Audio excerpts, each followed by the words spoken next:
Finally हम exam के उस मोड पर आ चुके हैं जहां अब हमारा रिवीजन करना सबसे ज़्यादा इंपॉर्टेंट है। मंडे को हमारा मराठी का पेपर है और उसके लिए हमें रिवीजन शुरू करना है। तो आज मैं आपको ये बताने आया हूं कि मराठी का रिवीजन हम कैसे स्टार्ट करेंगे, कैसे ख़त्म करेंगे, इन तीनों दिनों को कैसे यूटिलाइज करेंगे। तो चलो शुरू करते हैं। आज फ्राइडे है, फिर सैटरडे, फिर है संडे।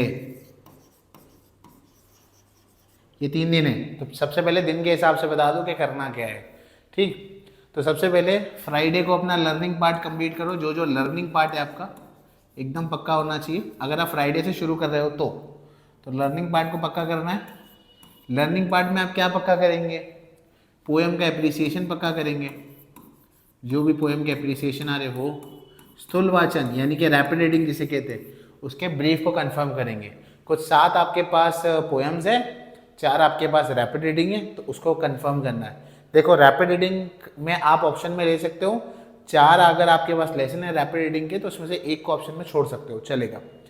पोएम के लिए ऐसे मत करना, सातों की सातों पोएम समझना, सातों की सातों पोएम का एप्रिसिएशन जरूर करना, ठीक है।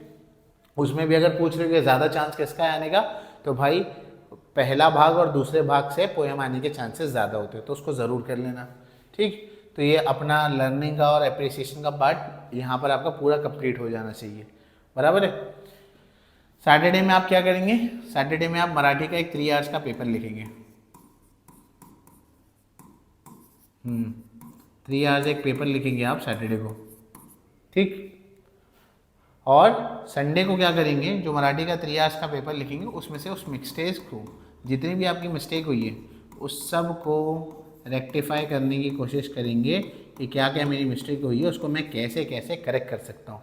तो ये बस ये ऐसे तो ओवरऑल एक मोटा मोटा आपके पास प्लान बन गया कि रेक्टिफाई करना है। अब इसके अंदर डिटेल में जाते हैं और मैं डिटेल में बताता हूँ कि क्या क्या निटिग्रिटीज़ होनी चाहिए।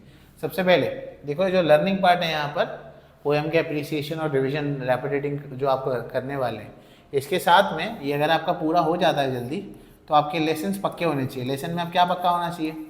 लेसन्स में क्या करना है? लेसन्स में बस एटलीस्ट स्टोरी पता होना चाहिए। 100 मत अगर लिखने आता है तो आप लिख लेंगे, वरना 3 दिन में आपका मराठी तो पूरी तरह से इम्प्रूव नहीं होने वाला। जितना आता है उतना ही कर लेना। तो लेसन एटलीस्ट आपको स्टोरी पता होना चाहिए ताकि आप उसकी कृति लिख पाए। अगर आपको लेसन नहीं पता और स्टोरी नहीं पता है तो क्या करेंगे? डाइजेस्ट में इंग्लिश में लिखा हुआ होता है, वहाँ से रीड कर लो, वरना यूट्यूब पर जाकर जल्दी से 2x की स्पीड पर किसी का वीडियो देख के लेसन की स्टोरी पता करो। लेसन की स्टोरी पता हो गई, जैसे ही लेसन की स्टोरी पता हो गई अब क्या करना? लेसन की स्टोरी पता हो गई ना, अब जाके उसकी कृति सॉल्व करनी। जो भी कृति है, जो ऑब्जेक्टिव्स की कृति है, कृति कहाँ से सॉल्व करेंगे? डाइजेस्ट से सॉल्व कर लो, जहाँ से भी सॉल्व कर सकते हो वो कर लो, ठीक है। ये हो गया। तो ये एक पार्ट हो गया। जो ये पार्ट तो कंफर्म करना ही है, इसके साथ जब आपके यहाँ टाइम बचता है तो ये पार्ट करना है।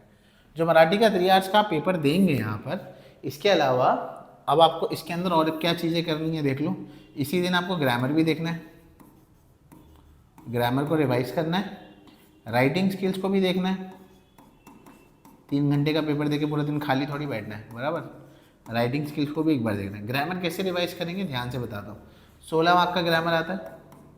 कोई तो एक सैम्पल पेपर की बुक होगी आपके पास, जिस भी पब्लिकेशन की हो, एटलीस्ट 5 पेपर होंगे, तो वहाँ से 5 पेपर प्लस पास्ट ईयर के 5 पेपर है, वो 16 5 80 होता है। और ये 80 कितना हो गया? 160 मार्क हो गया। 160 मार्क का ग्रामर करके जाओगे तो उसके बाहर का क्या आएगा? आपका ग्रामर की प्रैक्टिस एकदम परफेक्ट हो जाएगी, ठीक। ग्रामर नहीं छोड़ना, बड़ा इंपॉर्टेंट है। राइटिंग स्किल्स के लिए क्या करोगे? सबसे पहले तो फॉर्मेट सबका पता होना चाहिए। फॉर्मल लेटर, इनफॉर्मल लेटर, वृत्तांत लेखन, जाहिरात लेखन, सबका फॉर्मेट और पैटर्न पता होना चाहिए। कहाँ कॉमा, कहाँ फुल स्टॉप आएगा, कौन कितने मार्क्स का आएगा और उसमें क्या क्या लिखा जाता है। फॉर्मेट सही से पता करने के लिए क्या करना है? आपके डाइजेस्ट में लास्ट में राइटिंग स्किल का पार्ट दिया होगा, वहाँ से फॉर्मेट को देख सकते हो, वरना किसी भी स्टैंडर्ड बुक को उठा सकते हो, 21 सेट या कहीं से भी आप वो देख सकते हो, ठीक है। फॉर्मेट पता कर लिए। दूसरा, अब इसके अंदर देखो, जब हम राइटिंग स्किल करते हैं तो मैं आगे की पेज पे लिखता हूँ इसको। जब हम राइटिंग स्किल करते हैं तो इसमें 2 से 3 कैटेगरी के स्टूडेंट रहते हैं।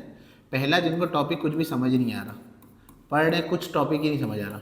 दूसरे को टॉपिक समझ आता है, टॉपिक तो समझ आता है पर कंटेंट नहीं समझ आता, ठीक है। टॉपिक समझ गए पर कंटेंट को नहीं समझ पा रहे। तीसरे जो होते हैं टॉपिक लिख देते हैं, कंटेंट भी लिख लेते हैं।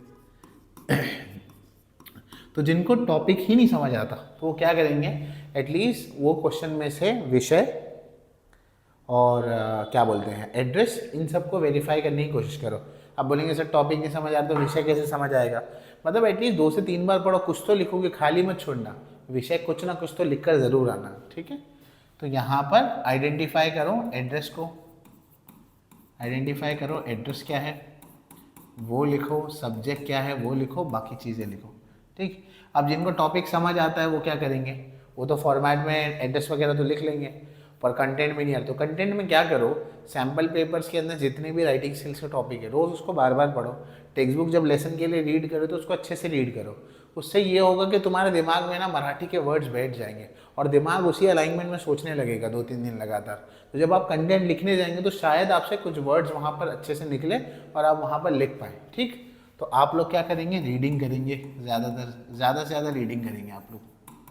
किसकी रीडिंग करेंगे, टेक्स्ट बुक की, और राइटिंग स्किल में जो सैम्पल पेपर में राइटिंग स्किल्स दी है उनकी। लास्ट वाले जो बच्चे हैं इनके लिए ज़्यादा कुछ मेरे पास है नहीं, क्योंकि टॉपिक और कंटेंट दोनों पता है। बस इसको इम्प्रोवाइज़ करो और किसी से चेक कराते रहना, ताकि एक फीडबैक लेते रहो कि इसको और बेहतर कैसे कर सकूँ, ठीक। इसके अलावा जब पेपर लिखोगे आप, जो पेपर लिखने वाले हैं यहाँ पर, इसको भी किसी से इवैल्यूएट करवा लेना।